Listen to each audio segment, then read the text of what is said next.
प्रथम स्कंध अध्याय 12। परीक्षित का जन्म। शंकर जी ने कहा, अश्वत्थामा ने जो अत्यंत तेजस्वी ब्रह्मास्त्र चलाया था उससे उत्तर का गर्भ नष्ट हो गया था, परंतु भगवान ने उसे पुनः जीवित कर दिया।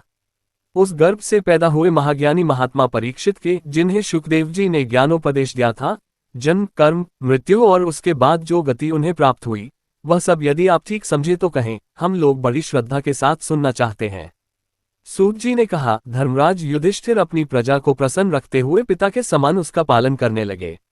भगवान श्री कृष्ण के चरण कमलों के सेवन से वे समस्त भोगों से निष्प्रह हो गए थे। शनकादि ऋषियों, उनके पास अतुल संपत्ति थी, उन्होंने बड़े बड़े यज्ञ किए थे तथा उनके फलस्वरूप श्रेष्ठ लोकों का अधिकार प्राप्त किया था। उनकी रानियां और भाई अनुकूल थे, सारी पृथ्वी उनकी थी, वे जम्बूद्वीप के स्वामी थे और उनकी कीर्ति स्वर्ग तक फैली हुई थी।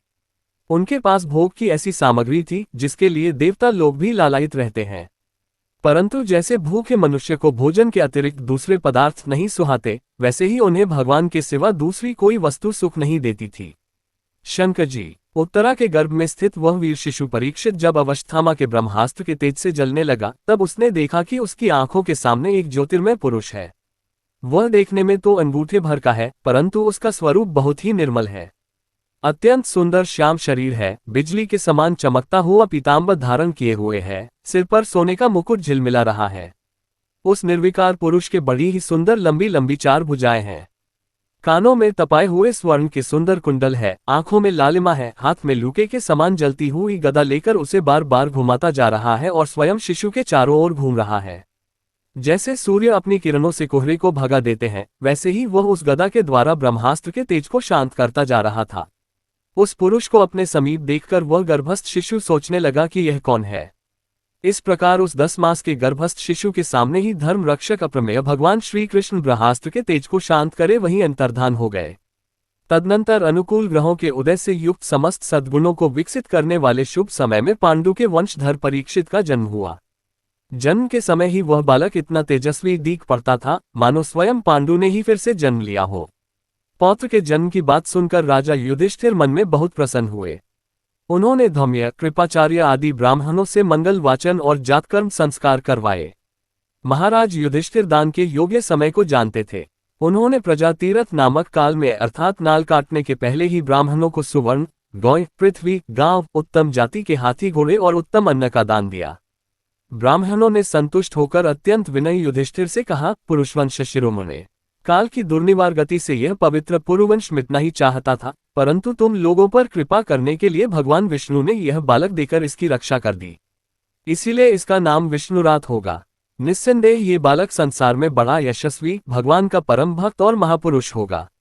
युधिष्ठिर ने कहा, महात्माओं, यह बालक क्या अपने उज्ज्वल यश से हमारे वश के पवित्र कीर्ति महात्मा राजर्षियों का अनुसरण करेगा? ब्राह्मणों ने कहा, धर्मराज, यह मनुपुत्र इक्ष्वाकु के समान अपनी प्रजा का पालन करेगा तथा दशरथनंदन भगवान श्री कृष्ण के समान ब्राह्मण भक्त और सत्य प्रतिज्ञ होगा। यह शिवनर नरेश शिबी के समान दाता और शरणागत वत्सल होगा तथा याज्ञिकों में दुष्यंत के पुत्र भरत के समान अपने वंश का यश फैलाएगा। धनुर्धरों में ये सहस्त्राबाहु अर्जुन और अपने दादा पार्थ के समान अग्रगण्य होगा। यह अग्नि के समान दुर्धर्ष और समुद्र के समान दुस्तर होगा। ये सिंह के समान पराक्रमी, हिमाचल की तरह आश्रय लेने योग्य, पृथ्वी के सदृश तितिक्षु और माता पिता के समान सहनशील होगा। इसमें पितामह ब्रह्मा के समान समता रहेगी। भगवान शंकर की तरह ये कृपालु होगा और संपूर्ण प्राणियों को आश्रय देने में ये लक्ष्मीपति भगवान विष्णु के समान होगा।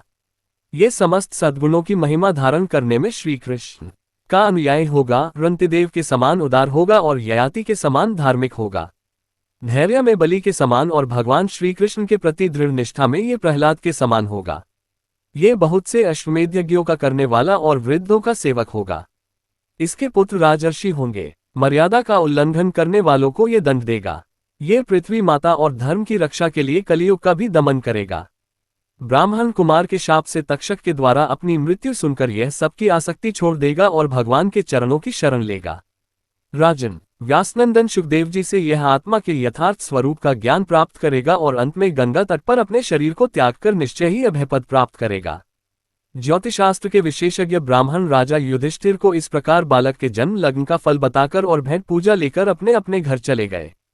वही यह बालक संसार में परीक्षित के नाम से प्रसिद्ध हुआ, क्योंकि वह समर्थ बालक गर्भ में जिस पुरुष का दर्शन पा चुका था, उसका स्मरण करता हुआ लोगों में उसी की परीक्षा करता रहता था कि देखें इनमें से कौन सा वह है।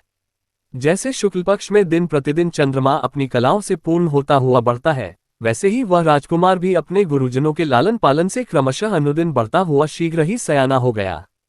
इसी समय स्वजनों के वध का प्रायश्चित करने के लिए राजा युधिष्ठिर ने अश्वमेध यज्ञ के द्वारा भगवान की आराधना करने का विचार किया, परंतु प्रजा से वसूल किए हुए कर और दंड जुर्माने की रकम के अतिरिक्त और धन न होने के कारण वे बड़ी चिंता में पड़ गए।